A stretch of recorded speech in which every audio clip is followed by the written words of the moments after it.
Graça e paz, tudo bem com você, querido irmão, querida irmã? Deus abençoe a sua vida, Deus abençoe a sua casa, a sua família, em nome de Jesus.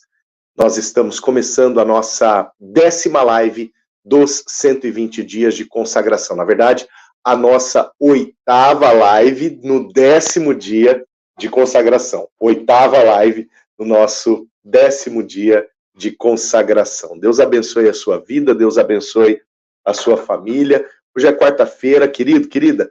Hoje você, na verdade, não está assistindo uma live, você está assistindo um vídeo gravado. Eu gravei esse vídeo mais cedo, por conta de que hoje eu ainda estou dando aula, né? Eu mencionei na semana passada que quarta-feira passada seria a última quarta-feira na qual eu daria aula. No entanto, eu acabei me equivocando. Na verdade, esta quarta-feira é a última quarta-feira, e ainda na semana que vem nós vamos ter a Semana Wesleyana da Faculdade de Teologia da Igreja Metodista, e aí na quarta-feira eu devo participar de um painel também, tá bom? Então, pelo menos aí nessas 2 quartas-feiras, você ainda vai acompanhar um vídeo gravado. No final das contas, a única coisa que muda é o fato de que nós não temos condições de coletar os motivos de oração em tempo real, né? E eu também não tenho a alegria de poder ir te cumprimentando, vendo quem já está por aqui, conversando, né? E de repente tirando alguma dúvida, fazendo algum comentário em cima de alguma fala sua aí no bate-papo, né? A interação, no final das contas, a gente não tem. Eu acho que quem fica no prejuízo sou eu, quando eu preciso gravar a live, né? No final das contas, sou eu e todo o aparelho aqui na minha frente, e nada mais, né? O gostoso mesmo é a interação, é saber que você está aí, né? E eu creio que o período de edificação também, para todos nós, ele é extremamente relevante, né? E por que não dizer indispensável. Bom, hoje, dia 15 de maio, nosso trecho de leitura foi o trecho de Êxodo, capítulos de 1 a 10. Nós entramos, então, no nosso terceiro livro da Bíblia, já na nossa leitura cronológica. Nós encerramos o livro de Gênesis ontem, lemos o livro de Jó, né, também no decorrer da semana passada, encerramos, né, começamos e encerramos o livro de Jó, e hoje nós estamos entrando no livro de Êxodo, o segundo livro do Pentateuco, o segundo livro de constituição do povo de Deus. Eu costumo dizer o seguinte, eu classifico o Pentateuco como bloco constitucional, né? No primeiro livro, né, no livro de Gênesis, o que Deus está fazendo ali é constituindo o seu povo, formando o seu povo. Então Deus cria todas as coisas, e no meio de todas as coisas Deus cria o ser humano, ali nos capítulos 1 a 11 de Gênesis. Depois do capítulo 12 até o capítulo 50, né, que é a literatura patriarcal, nós vemos Deus formando, né, o embrião daquele que seria o seu povo, ou daquela que seria a sua nação. Dos hebreus, Deus projeta Israel, né, a partir de Abraão ali em Gênesis capítulo 12, Deus começa a projetar a sua nação, o seu reino de sacerdotes, né, sonhado, esperado. Ok, a gente sabe que o reino todo acaba não cedendo a este desejo, a esta vontade de tornar-se um reino de sacerdotes, e esse privilégio acaba restando para uma tribo apenas, a tribo de Levi e os descendentes de Arão. E eu falo privilégio porque é esse termo, né, que a palavra usa em referência ao ministério sacerdotal lá em Hebreus capítulo 4. Né? Enfim, Deus está constituindo o seu povo ali a partir de Abraão, né? E agora, a partir de Êxodo até Deuteronômio, são os livros do deserto, né, o livro que conta acerca da libertação para o deserto, e fala acerca da peregrinação de 40 anos no deserto. Nesses livros, aí nós temos a constituição de Deus sobre o povo. Então, são dois processos constitucionais. Primeiro, Deus constitui o povo, né? A formação do seu povo ali no livro de Gênesis, tanto na parte da criação, quanto no projeto, no embrião de nação, que a gente encontra ali a partir do capítulo de número 12, né? Já nesse período patriarcal, e a constituição sobre o povo, quando Deus legisla para que, ao entrar na Terra Prometida, o povo pudesse estabelecer-se conforme aquilo que o Senhor havia projetado, aquilo que o Senhor havia programado para todos eles, né? Nós estamos entrando nesse segundo momento dessa literatura constitucional que a gente encontra no Pentateuco, os 5 primeiros livros da nossa Bíblia, tá bom?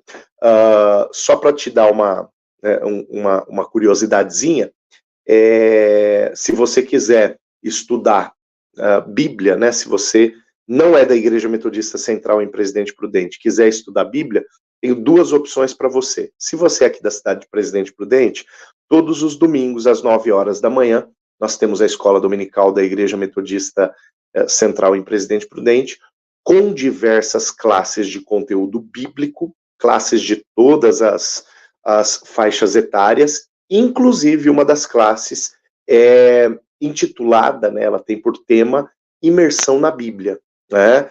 Todas as classes têm conteúdo bíblico, tá? Nós temos classe de cura interior, temos classe Primeiros Passos para os visitantes que chegam e querem conhecer um pouco mais a igreja, mas tem a classe de Imersão na Bíblia, que é uma classe que ali você recebe uma visão panorâmica a respeito da palavra de Deus. E se você faz parte, se você é daqui da cidade de Presidente Prudente. Se você não é da cidade de Presidente Prudente, então eu recomendo você procurar uma igreja metodista aí na sua cidade, ou se você quiser um complemento de estudo da palavra do Senhor, aí você pode conhecer o meu curso de introdução à interpretação da Bíblia, né? Boa parte dos irmãos aqui que acompanham a live, alguns deles, algumas delas, já conhecem este curso, e é um curso que está disponível na plataforma QIFI, mas você encontra ele no www.osparoleiros.com.br/escola,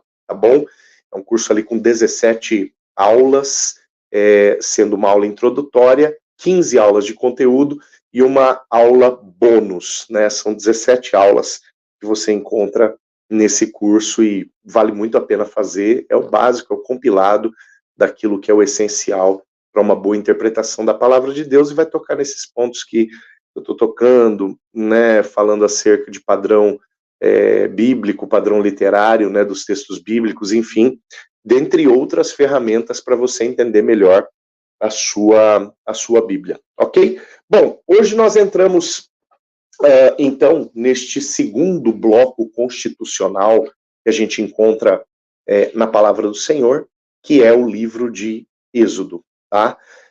O início desse segundo bloco constitucional, a constituição do povo já está sonhada pelo Senhor, né? Ainda vão ter algumas alterações, ainda vão ter alguns procedimentos, Deus ainda vai orientar algumas coisas para Moisés em referência à constituição do povo, né, da nação, mas agora a grande tônica é Deus constituir sobre a nação, Deus estabelecer um processo legal sobre a nação, né? E aí nós encontramos as leis do Senhor dentro desse bloco que se inicia hoje, e que, como eu disse, vai até o final do livro de Deuteronômio. Hoje o nosso trecho de leitura foi de Êxodo, capítulos de 1 a 10, e como de costume, eu quero fazer com vocês uma reflexão de um trecho de dentro da nossa leitura de hoje, ok? Vamos lá para a nossa reflexão. Lembrando para quem chegou um pouquinho mais tarde, hoje eu não estou ao vivo, tá, queridos? Eu estou dando aula na nossa Faculdade de Teologia da Igreja Metodista, quarta-feira, né, o meu dia de dar aula. Hoje eu me encontro com a turma do 3º ano, ali da Faculdade de Teologia da Igreja Metodista, e hoje a minha disciplina é sobre os profetas maiores do Antigo Testamento. Já já a gente chega neles, né? Perdão, já já a gente chega nos profetas maiores do Antigo Testamento para a gente poder conversar um pouquinho. Bom, para a nossa reflexão de hoje, eu gostaria de pegar alguns trechos fracionados para tirar algumas lições junto com você, tá bom? O primeiro trecho, eu gostaria que você abrisse a sua Bíblia em Êxodo capítulo 3, para que a gente pudesse ler a partir do versículo 7, ok? Êxodo capítulo 3, a partir do verso 7. O episódio, só para você trazer a memória, é o episódio da sarça ardente e Moisés diante dela. Né? Moisés vê aquela coisa maravilhosa diante dele e ele não compreende muito bem. Ele diz, deixa eu chegar perto disso, e ele ouve a voz do Senhor saindo da sarça, dizendo assim, não te chegue para cá, tira a sandália do teu pé, porque o lugar que você pisa é terra santa. E a partir daí começa um diálogo de Moisés com a sarça, com o Senhor. Você acha que a parte mais doida dessa passagem é Moisés ter visto a sarça pegando fogo e não se consumindo? Não, a parte mais doida é que Moisés vai bater papo com a sarça daqui a pouco, né? E aí nesse papo com a sarça a gente vê o seguinte, verso 7 e alguns versos seguintes. Disse ainda o Senhor, certamente vi a aflição do meu povo que está no Egito e ouvi o seu clamor por causa dos seus exatores. Conheço-lhe o sofrimento. Por isso desci a fim de livrá-lo da mão dos egípcios e para fazê-lo subir daquela terra a uma terra boa e ampla, terra que emana leite e mel, lugar do cananeu, do eteu, do amorreu, do ferezeu, do eveu e do jebuseu. Pois o clamor dos filhos de Israel chegou até mim e também vejo a opressão com que os egípcios os estão oprimindo. Venha agora e eu te enviarei a Faraó para que tires o meu povo, os filhos de Israel, do Egito. Bom, a gente leu por enquanto só até o versículo 10. Deus está compartilhando algo com Moisés. E Deus diz, Moisés, eu percebi que o povo está passando por uns maus bocados. Eu estou vendo o aperto do povo e eu resolvi tomar uma decisão favorável a esse povo. Se a gente voltar no capítulo anterior, a palavra vai dizer para nós, no capítulo 2, ali a partir do verso 23, a palavra vai dizer para nós que o povo clamou. Mas a palavra não diz que o povo clamou a Deus. A palavra diz que o povo clamou e Deus ouviu o clamor. Este clamor subiu a Deus. Lá no verso 23 do capítulo 2. Esse povo clamou, este povo gemeu de desespero. Eu não aguento mais, era a fala desse povo. Né? A Bíblia, ao menos, não registra que esse clamor foi ao Senhor. E por que eu estou destacando isso? Porque nós estamos falando de um processo de 400 anos após a descida de José e dos seus irmãos posteriormente para o Egito. Após a descida de José, 430 anos. Mas, efetivamente, todo o processo, quando os irmãos de José estão lá e eles começam a se estabelecer, aí sim um processo de 400 anos. São muitas gerações. Ou seja, é um período longo. Boa parte desse povo havia já se esquecido acerca de quem era o Senhor. Então não estranhe o fato de eu dizer, o povo clamou, mas a Bíblia não registra que eles clamaram ao Senhor. Foi Deus que deu um passo na direção deste povo, porque Deus tinha uma promessa para este povo. E Deus, que não é homem para que minta e nem filho de homem para que se arrependa, conforme a própria palavra diz, ainda que o povo não tenha clamado a ele, que é o que a Bíblia me dá a entender, tá? Eu não bato martelo dizendo isso, tá? Mas é o que a Bíblia me dá a entender, tá? Nós estamos falando de um povo que há muito tempo, há muitas gerações, está preso ali no Egito, absorvendo cultura egípcia, esquecendo-se da cultura dos seus antepassados, tá? Então, nesse aspecto, tudo me leva a entender e tudo me leva a crer que quando esse povo clama, na verdade, esse povo está reclamando da atual condição deles de escravo. No entanto, Deus tinha uma promessa para esse povo e Deus resolve descer diante desse povo? É o que está escrito aqui no versículo de número 7. A palavra diz, certamente vi a aflição do meu povo que está no Egito, ouvi o seu clamor por causa dos seus exatores, conheço-lhe o sofrimento e por isso eu resolvi descer. Por isso desci. É no comecinho do versículo 8. Então eu escutei a reclamação, eu estou vendo o desespero que o povo está. Então eu dei o passo, Deus fala. Eu dei um passo na direção desse povo. Então olha, Deus está revelando a sua misericórdia já no seu plano de base para Moisés. Deus ele já está revelando esta misericórdia. Agora, o que acontece? No versículo de número 10, Deus envolve Moisés nesse processo. Aí Deus disse para Moisés o seguinte, Moisés, o negócio é o seguinte, você vem comigo e eu vou te enviar para Faraó e você vai ser o cara que vai tirar os meus filhos dessa terra. Você vai ser o cara que vai recuperar o processo de promessa. Você vai colocar esse povo de volta no processo de cumprimento da promessa que eu fiz lá em Abraão, lá atrás. Deus está dizendo para Moisés, Moisés, por misericórdia eu desci até esse povo, por misericórdia eu conheço esse povo, por misericórdia eu me lembrei das promessas que eu tenho para com esse povo. Deus está mostrando o poder para Moisés. Agora o Moisés cabeça dura, né, como alguém que você conhece, não você, mas como alguém que você conhece. O Moisés de cabeça dura, ele demora um pouquinho para entender todo esse processo. E ele diz, começa a reagir de algumas formas, não é uma forma só, mas de algumas formas um tanto quanto pitorescas, interessantes diante da proposta que Deus está fazendo para ele. Deus está dizendo, você está vendo todo esse meu poder? Eu quero te envolver nisso tudo, Moisés. E aí, qual vai ser a sua resposta? Aí a primeira resposta de Moisés está logo no versículo 11, quando Moisés disse o seguinte, então disse Moisés a Deus, quem sou eu para ir a Faraó e tirar do Egito os filhos de Israel?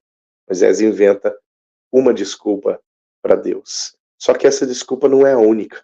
Se você continua a leitura e vai lá para o versículo 13, você percebe Moisés mais uma vez reagindo dessa maneira interessante, pitoresca diante de Deus. Verso 13 diz assim, disse Moisés a Deus, eis que quando eu vier aos filhos de Israel, e lhes disseram, Deus de vossos pais me enviou a vós outros, e eles me perguntarem, qual é o seu nome, que lhes direi?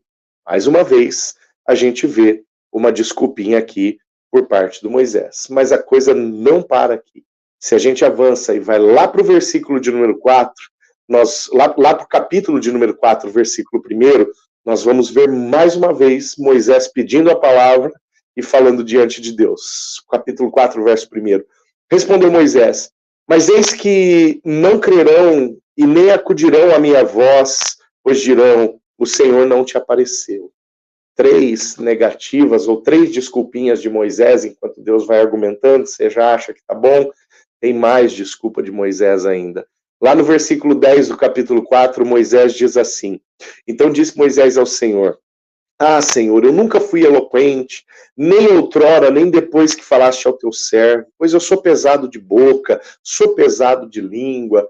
Moisés está dizendo, nem falar direito eu consigo, Deus, a minha boca não é boa para falar não, né? A minha dicção não ajuda muito, alguns vão dizer que Moisés era gago, né? Tentando dar uma significação a esse pesado de boca, pesado de língua, enfim, mas no final das contas Moisés está colocando mais um empecilho. Até agora você perdeu as contas? São 4 empecilhos que Moisés colocou.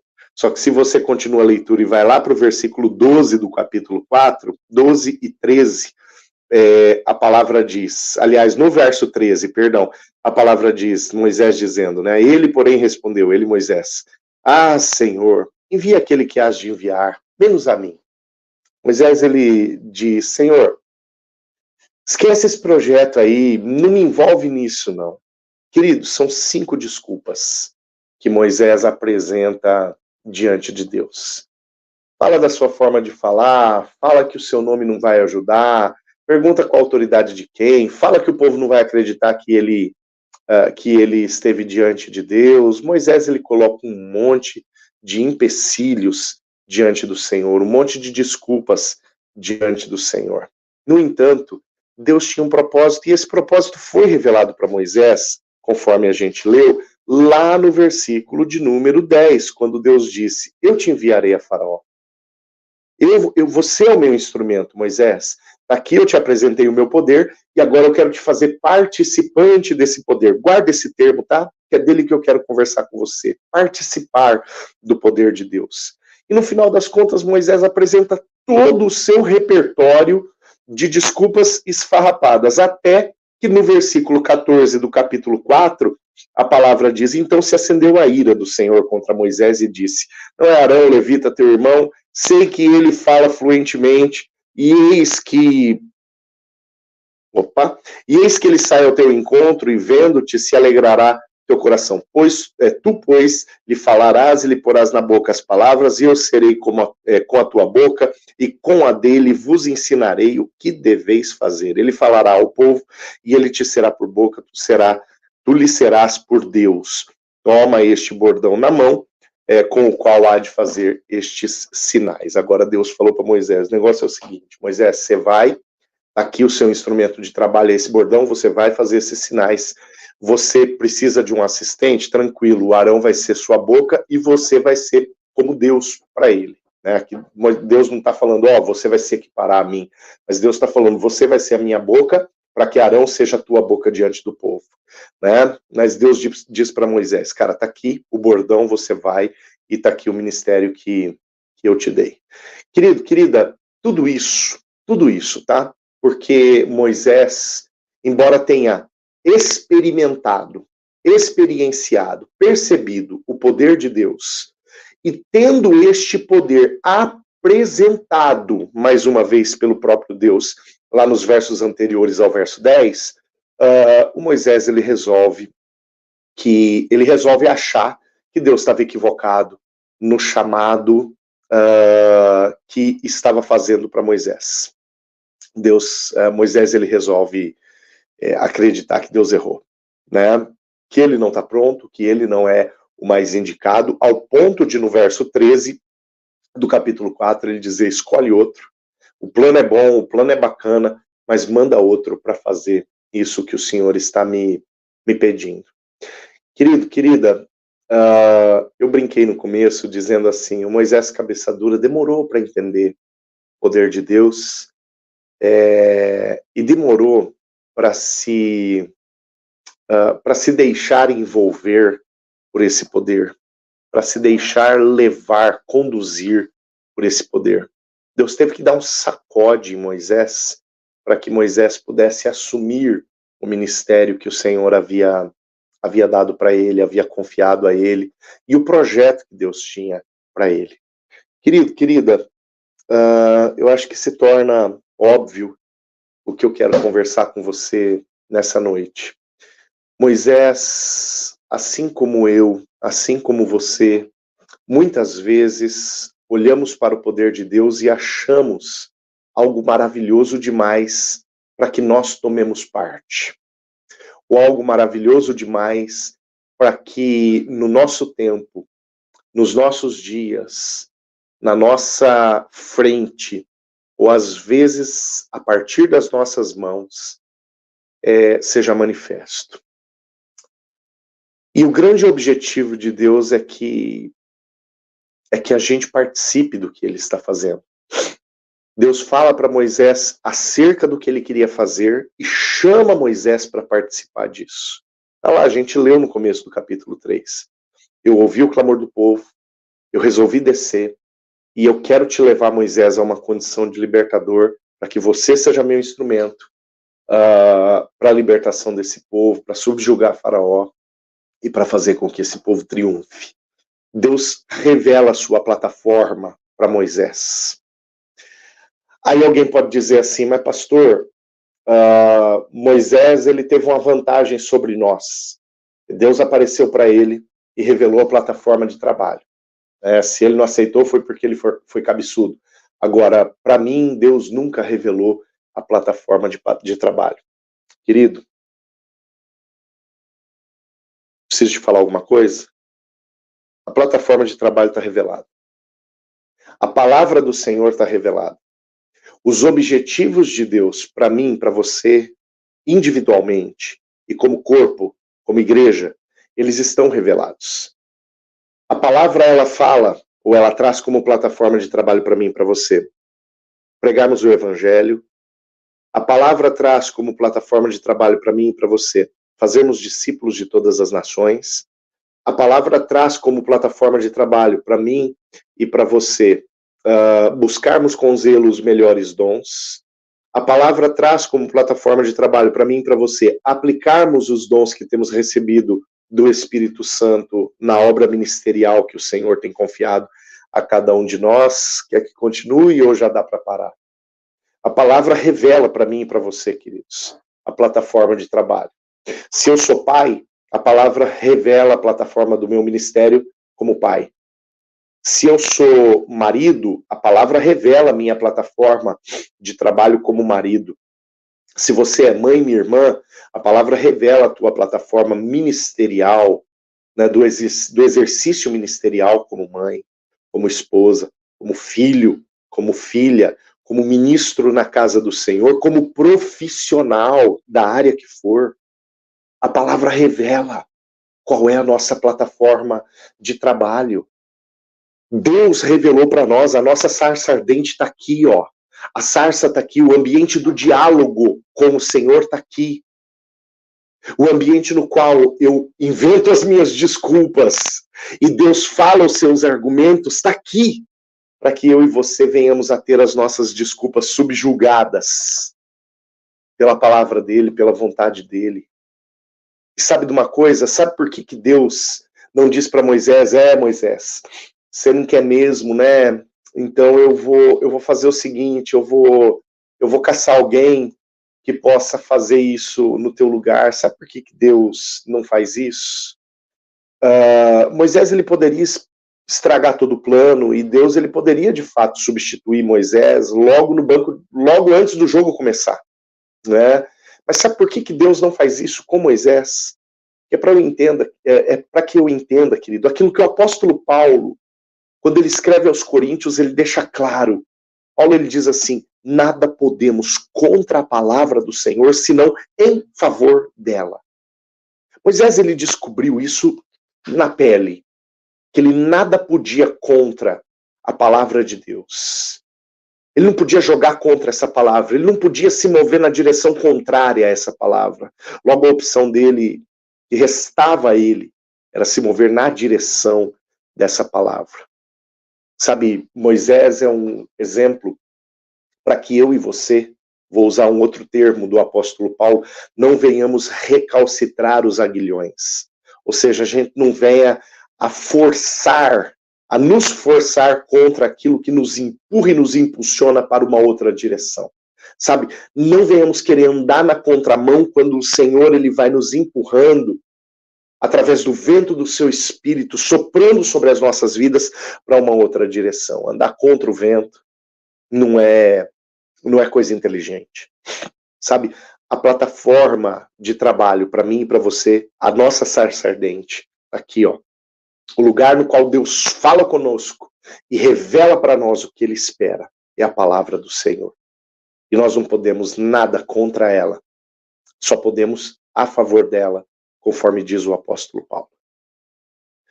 Quando Deus revela para Moisés o que Deus queria fazer e chama Moisés para participar disso, Deus está revelando também algo que toca na minha e na sua vida, na minha e na sua existência. Eu e você somos participantes, ou somos chamados, melhor dizendo, para participarmos do que Deus está fazendo nessa terra. E nesse tempo, eu te asseguro, Deus continua fazendo milagres. Você está participando deles? Deus continua ressuscitando mortos. Você está participando disso? Deus continua quebrantando corações difíceis e jogando vícios fora e trazendo pessoas que antes eram viciadas ao pé da cruz. Você está participando disso? Deus continua proporcionando experiências para aqueles que até algum determinado momento eram incrédulos, céticos, e continua fazendo com que estes se tornem novas criaturas em Cristo Jesus. Você está participando disso? Deus continua fazendo, querido. E tantas outras coisas Deus continua fazendo. A minha pergunta é, você está participando do que Deus está fazendo? Você está participando da grandeza do que Deus ainda está promovendo e ainda tem por promover nesta terra? Pois o meu convite para você, querido, querida, é o seguinte: não ouse ficar de fora daquilo que Deus está fazendo e daquilo que Deus ainda tem por fazer nesta terra.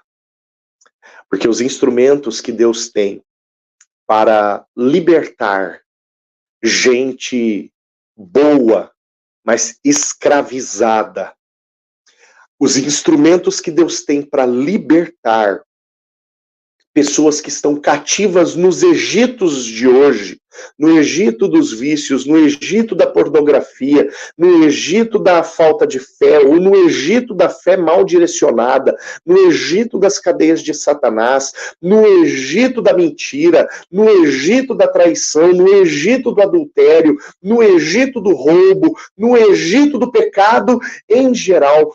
Os Moisés que Deus tem para serem os libertadores destes e tantos outros Egitos que podem existir, somos nós, os servos e as servas do Senhor. Você está participando do que Deus está fazendo. Não ouse, querido. Não ouse, não queira, não deseje experimentar o gosto amargo de ficar de fora do que Deus está fazendo neste tempo. Amém? Deus abençoe sua vida, guarde essa palavra no teu coração e que a ousadia de participar das coisas e das grandezas que Deus está fazendo seja maior do que qualquer desculpa que você possa buscar articular diante do Senhor. E assim seja comigo, e assim seja com todos nós, em nome de Jesus. Amém? Glória a Deus. Querido, querida, deixa eu contar um negócio para você. Hoje nós tivemos um movimento tremendo lá na igreja. Tá nas nossas redes sociais, tá no Instagram, tá no Facebook da igreja, né? Dá uma olhadinha lá depois. Nós ajuntamos, né, e separamos e preparamos para o envio doações que vão para o Rio Grande do Sul. Quase 60 caixas até o presente momento. Quase 60 caixas de itens dos mais diversos. De roupa de bebê, roupa de criança, adolescente, roupa de adulto, calçados, centenas de calçados, milhares de peças de roupas, Foram quase, eu tive a curiosidade de contar, foram quase 7.000 peças de roupas, né? Centenas de calçados, centenas de litros de água, produtos de limpeza, produtos de higiene pessoal, toalha, colchões, brinquedos, né? Tantos itens que eu nem lembro o que mais, né? Mas, gente, muita coisa mesmo, né? Resultado da generosidade da Igreja do Senhor. Estiveram envolvidas nesta coleta a Igreja Metodista Central em Presidente Prudente, também a Igreja Metodista Central em Álvares Machado, a Igreja Metodista no Novo Bom Giovanni e a Igreja Metodista em Regente Feijó, né? Muita coisa mesmo. Louvado seja o nome do Senhor. Estão os videozinhos nas nossas redes sociais. Terminando a live, dá um pulo lá se você não viu, curte esse vídeo, passa para mais gente. Sabe por quê? Porque é importante a gente divulgar esse trabalho, porque se a coleta for continuar, nós vamos ainda esperar o sinal positivo dos nossos irmãos lá no Rio Grande do Sul, tá? Mas se a coleta for continuar, aí nós divulgamos o suficiente para que, em posterior, a gente possa ampliar a nossa linha de pedidos, tá bom? Ampliar a nossa linha de arrecadação. Hoje eu já consegui alguns contatos importantes para os nossos irmãos lá da região da Alta Paulista, lá em Adamantina, também para o transporte de coletas que porventura eles fizerem pelo lado de lá, através da Igreja Metodista. Então, Deus tem aberto portas para que a igreja possa resplandecer nesse tempo no qual os nossos irmãos gaúchos passam, né, por uma fase tão difícil, tão dura e tão complicada. Amém? Vamos continuar colocando o Rio Grande do Sul em oração, assim como também eu quero colocar a tua vida, a tua casa, a tua família. Neste mês de maio, o nosso foco de oração são as famílias. Nós estamos orando e intercedendo pelas famílias, assim como, tanto nos domingos quanto nas terças, nós estamos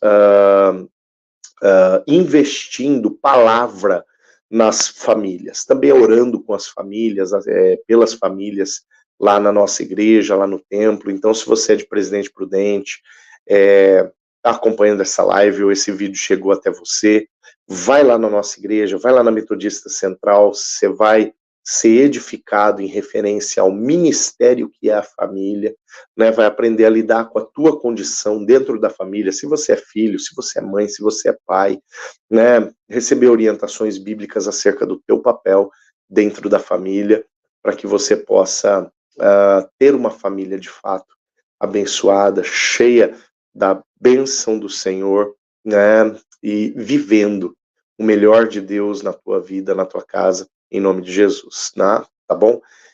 Toda terça às 20 horas e todo domingo às 19 horas. No entanto, no domingo a gente também tem a escola dominical na parte da manhã, tem o culto de abertura às 9, a escola dominical às 10. Eu já deixo o convite estendido aqui para você, querido irmão, para você, querida irmã, ok?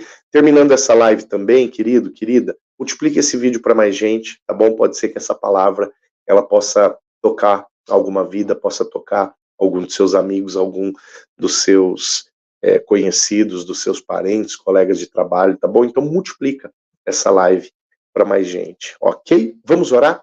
Meu Deus fiel, muito obrigado, Pai, pela tua graça, pelo teu cuidado sobre as nossas vidas. Nós te louvamos, nós te agradecemos, nós engrandecemos o teu nome e pedimos, continua trabalhando sobre a vida de cada um de nós, na vida de cada um de nós, investindo, Pai, sobre aquilo que o Senhor tem derramado nas nossas vidas, investindo na nossa igreja, abençoando, Senhor, cada irmão, cada irmã, cada casa, cada família, abençoando, Senhor, cada filho, cada pai, cada mãe, Senhor, o marido, a esposa, vai abençoando, Senhor, as famílias, que gerações, ó Pai, podem te servir juntos. Tantas famílias nós temos na nossa igreja, Senhor, de filhos cujos pais servem a Ti, cujos avós servem a Ti. Meu Pai, obrigado, Deus, obrigado por essa